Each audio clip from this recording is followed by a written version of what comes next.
Hey everybody, it's Rich. Just saw a new tag on YouTube that I can really get behind. I usually make record videos. I did make one comic book video, but I don't think anybody saw that. But I did see a comic book tag for 23 by Daryl D, and I saw it by way of Vinyl Richie, who made his own little additions to the list. So I'm going to start by answering the Daryl D questions because it's awesome, and I really liked his video, and I am now a subscriber. You should be too. And behind me is all the many reasons that I enjoy talking comic books. Mainly it's to people who don't give a damn, but let's hope this is different. Here we go. Okay, everybody. Thanks for staying along, and I hope I get to show you some cool comics that maybe you haven't seen before, or just remind you of some that you already love. And number one asks us to show our favorite comic book we purchased in 2023. And I got a lot of comics in 2023. I really started back into collecting over the last 10 years or so, and I seem to have ramped it up each year. It's almost always back issues of old comics that I love. But the top of the list this year would have to be my Haunt of Fear, number 7, EC Comics, May of 1951, I believe. But I've always loved the cover, and interior art is Johnny Craig, who also did the cover, and Graham Ingalls is in there as well. It's an all-star cast, just like most all of the EC comic books were at that time. It's my favorite, and hopefully we can add our own little addendums to this because I did get a lot of comic books that I really love this year. So I'll just run through a couple really quick, just because I like to share them. Another one, I'm a big Richard Corbin fan, and the Fantagore number 1. It's not in beautiful, beautiful condition, but it's solid. And like the EC comic I showed before, it was purchased at Ides in Pittsburgh, which is, in my opinion, the best comic book store in the entire country. So I'm willing to have my mind changed if anybody else has a better idea. And next, smartest kid on earth, Jimmy Corrigan, because I'm a huge Chris Ware fan as well. And this is a beauty. It's not the same kind of Chris Ware that I'm used to in the huge presentations. I have some really large books of his, but this is an earlier one, and I really like it. Such beautiful art. And also, a weirdo number 1, because I'm a huge Robert Crumb fan.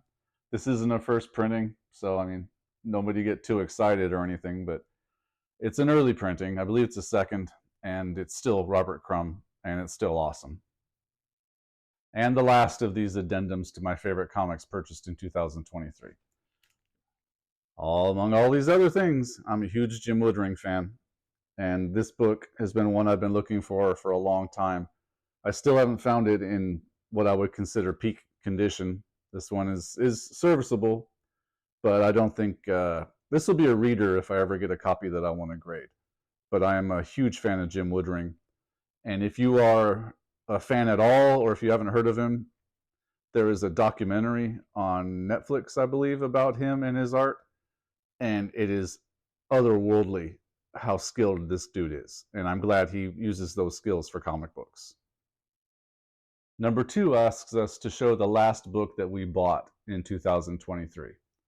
And since I don't live near a good comic book store out here where I am in southern Pennsylvania now, I do all my ordering online. And for my monthly books, I always use Midtown Comics in New York City. It's an awesome place. But this would be the last one I bought in 2023. It's the Batman Gargoyle of Gotham number 2 by the incredible Raphael Grandpa, one of my absolute favorite artists that's working nowadays.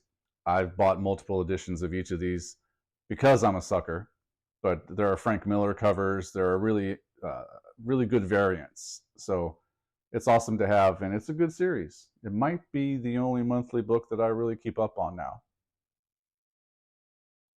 Number 3 asks us to show a comic book that was given to us as a child or that we've had as a child since childhood. And I My collection was thrown away long ago by someone, and I've had to rebuild it over the last 30 years or so. But when I think of the one comic that I had that got away, it would be Teenage Mutant Ninja Turtles #1, the first printing. It was actually purchased by my mom when I was younger, and I was homesick from school, and she was going to go to the mall to go get some other things. And she was kind enough to ask me if she wanted her to stop by the hobby store, which was where they used to carry comic books, but mainly it was D&D things. And I asked her to, I think, pick me up some new dice and a new Dragon magazine. And she saw the comic book there. I have no idea why it was there. They didn't really carry indie books from what I remember, but it was there. And I really liked the book. It was fun. It was really different at the time. And that was, the early 80s. And I kept it, and I kept it very pristine because it was valuable pretty quickly. It was actually the most valuable book I had when I was young. I mean, when it came out, I was maybe 12 or 13. And I was just amazed that it was that valuable. So I really kind of kept it in a special place and, only brought it out to look at it, kind of thing. And in 1989, I had a person who was a friend, it's foreshadowing for you, who was a really good artist and seemingly knew how to take care of things. And he asked to borrow a few of my books for reference or whatever. And, after extracting a couple of blood oaths and all that, I gave him a stack of books and, take your time with them. Just take care of them, man. Don't lose them. And then 6 months later, when it kind of became apparent something was going on, I was at his house and I saw that very Teenage Mutant Ninja Turtles #1 first printing on the floor, cut up by scissors. He had given it to his little brother to read and to play with. So when I think of books I had as a kid, that's the one that really comes to mind. #4 wants us to show a comic from our favorite writer and favorite artist.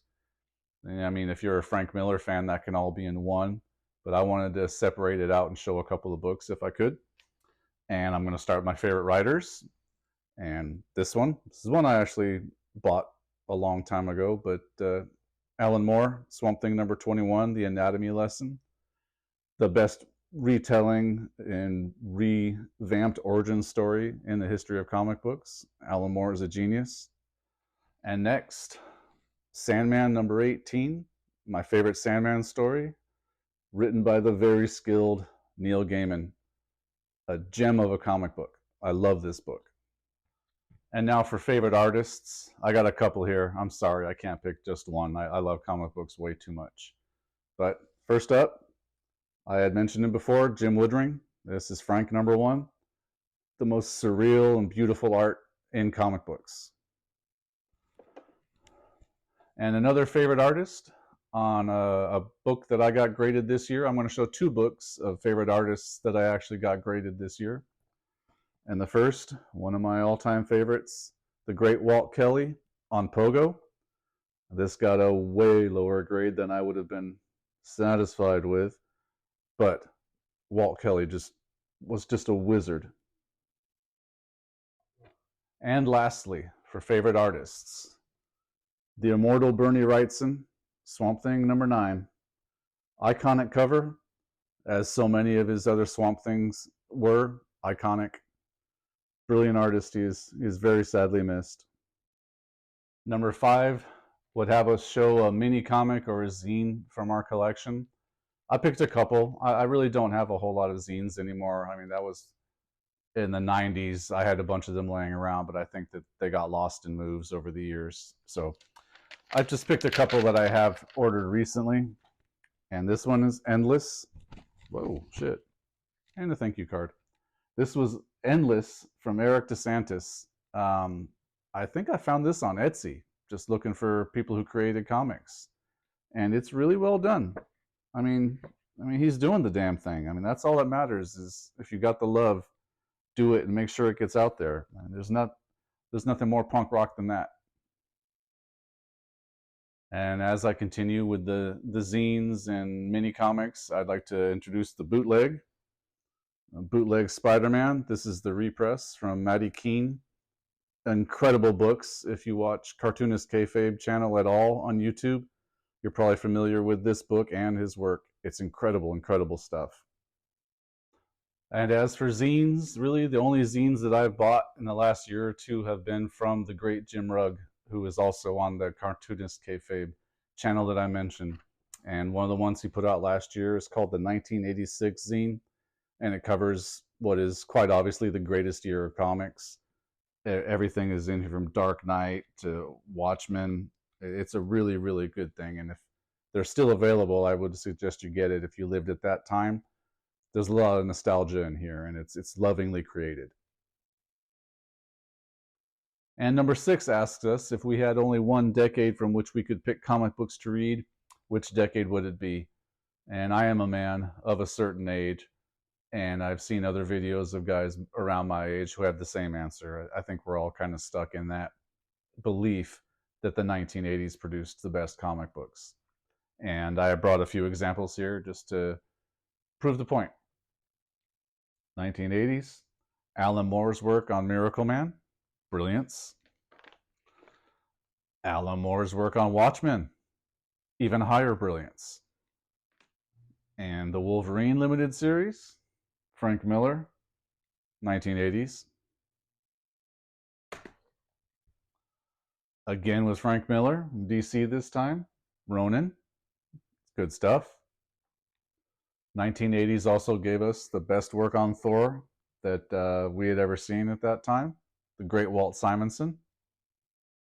And the 1980s brought us as well the great Dave Stevens work on Rocketeer, and some more 1980s, which also obviously brought us the best work on the Uncanny X-Men. And lastly, coming in just under the wire in 1989, James O'Barr's The Crow.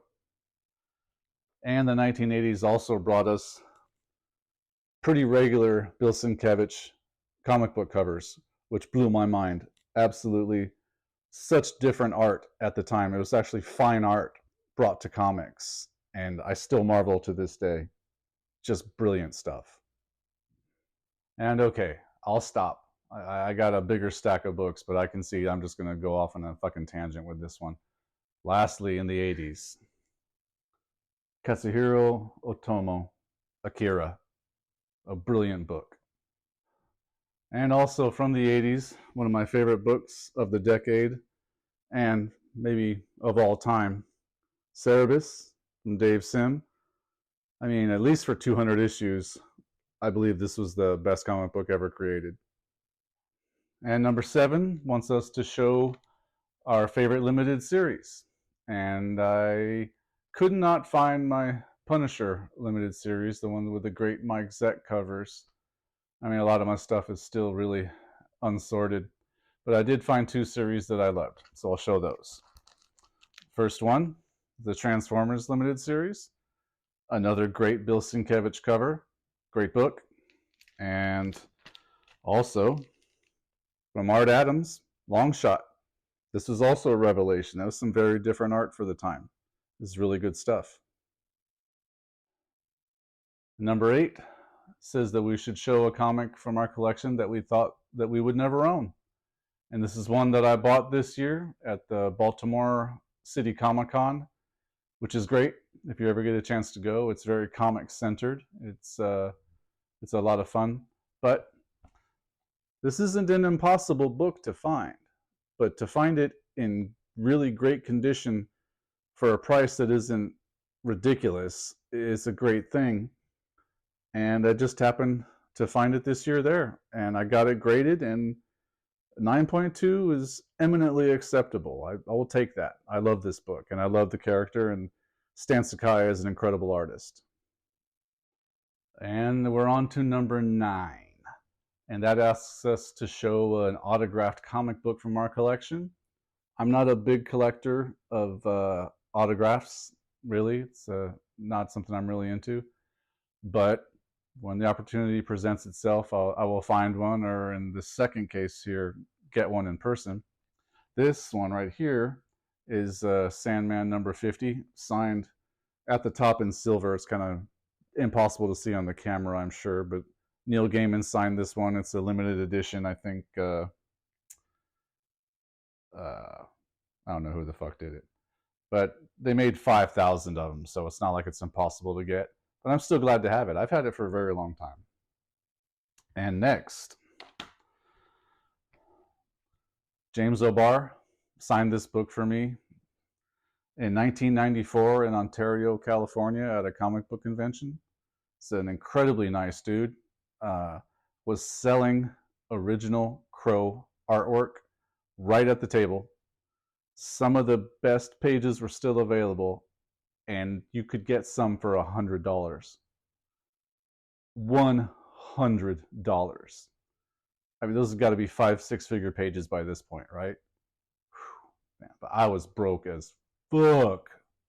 So autographs are free. So I got 2 of them. I got this, and he signed a poster of mine. So worked out well. And number 10 wants us to talk about the favorite video we posted in 2023. And I really didn't post anything in 2023 to the comic book community. I did start in about October doing vinyl community videos, and I still do those, and I'm enjoying them. But the vinyl community seems a bit more robust video-wise, at least so far. I haven't found a whole lot of channels for comic books that I really like yet. But I'm still looking, and hopefully I'll post stuff that I really enjoy as well. And insofar as the favorite video I watched from the comic community, it would probably be one of a dozen videos from Lunch Money Comics. I think we all seem to agree that he does a very good job, and I just love to see people interested in comic books. It's infectious. And number 11 asks us to show a comic book we received as a gift in 2023. I've been told I'm very difficult to shop for, especially when it comes to my collectibles. So I don't even remember the last time I received a comic book as a gift. Luckily, though, I do all of the Christmas shopping in the family. And so I gave myself a bunch of really cool comics in 2023. And I've showed a bunch of those already, but I think I might slide a few more in here if you'll indulge me. Okay, and we're supposed to show books we received as a gift, and I had gone over before about how I'm the gift buyer on these things, so I'm never disappointed, luckily. But I chose 4 books, and because of the nature of them, I'm going to go by the size of the book, because they're mainly bookshelf books. I didn't buy any single issues like these. So, in succession, Hypnotic Midday Movie from Simon Hanselman, More Adventures of Meg, Mog, and Owl. And I haven't opened this one yet, and it came with a really beautiful print that I'm very glad to have, and I'm going to frame soon. And next, from the great Ed Piskor, is the Hip Hop Family Tree Omnibus from Fantagraphics Books. This one looks really good on the bookshelf, and if I haven't mentioned before, I grew up on hip hop, so I really appreciate this. This is a good stuff. I really like this one a lot. Next, when I was at the Baltimore City Comic Con, Flesk Publishing had a booth there with some of the most beautiful books of the entire convention, bar none. They just do beautiful printing jobs. And this Al Williamson Strange World Adventures really jumped out at me. I'm a big Al Williamson fan. I mean, just look at that ink work. Great book. Really good stuff. And if you had noticed with the theme, the books keep getting progressively larger and larger until we get to this monolith over here, the Chris Ware monograph, which I haven't opened yet because I really don't have the space to lay this bastard out and take a good close look at the art. My drawing table has been taken over by my son's electric components, but when I do get the chance, I'm going to lay this puppy flat, and because it's Chris Ware, step back and enjoy, and then progressively move closer and closer and enjoy even more. the brilliance of this genius. Man, this thing is fucking heavy. And onward. So, number 12 asks us to show a comic book where we would like to have been added to the cover, a cover that looks like it's having a good time. And for the life of me, I looked through many long boxes and short boxes and couldn't come up with one until the very end. As I was walking away, Frank, number 2, from Jim Woodring, who I've mentioned before. But look at him. He's on a slide. That looks fun. Even though slides and things lead to weird places in Jim Woodring's writing, it's still, he's smiling. Looks like he's having fun. I'm with that. Number 13 would have us show a TV, music, or movie-related comic book from our collection. And I grabbed 2 really quick just because they really seemed to be the obvious ones to me. How about obvious enough I take them out of the fucking bag first? First one, Al Williamson art on Blade Runner number 1. This is great stuff, a really good series, underrated, definitely underrated. And secondly, The Crow, which went from comic book to movie to many shit movies and other products, but it also had a very strong music-centric relationship because there are printed lyrics and poetry, and more than a few of the poses on the splash pages here are basically James O'Barr putting the crow's head on Peter Murphy's body or Ian McCullough's body. So there's a lot of music involved in this. And number 14 asks us to name 3 comic channels we discovered in the community this year. And it's the same ones I've been watching for a while now, and it's only 2. I'm looking for a number 3 to fill in the slot. But Lunch Money Comics, which, again, I think we can all agree is pretty awesome, and Improved Collecting, which is very interesting, especially if you're into comic preservation. He is a very skilled individual, and he makes it fun to watch unboxing for grades on comics, which I usually wouldn't do. But he does the work, and it's actual real joy, so it's fun to watch. And there is no number 3 yet, so I'm waiting. And lastly, at number 15, show a comic magazine from our collection. And again, I just grabbed a couple really quick. I have a lot, but this is Comic Fandom's Forum. That's a tough one. I believe it's from '82, but being a tremendous Cerebus fan, it's pretty obvious to see why I got this one. The cover image and a really good interview with Dave Sim inside. And another comic magazine, I'm only saying this because it's magazine sized. It's not an industry rag or anything, but it is a magazine-sized comic, Space Hawk, from the immortal Basil Wolverton. Just insanely beautiful art in this one. I really love it. And this is another pickup from Ides in Pittsburgh, so try again to convince me that there's a better store in the country, because there isn't. And I would like to thank everybody for their patience, because I'm going to try to trim this down as much as I can, but it's still probably going to be 20-minute area kind of timing. But I love comic books, and I love seeing your comic books as well as mine. So thanks for the tag. And Daryl D, it's a great idea. And Vinyl Richie, his list was a little different. It's going to take a bit more work on my part, but I wouldn't have come to this tag if it wasn't for him. So Vinyl Rich, you were saluted, my friend. And thanks everybody for your patience in watching this, and I hope to make more.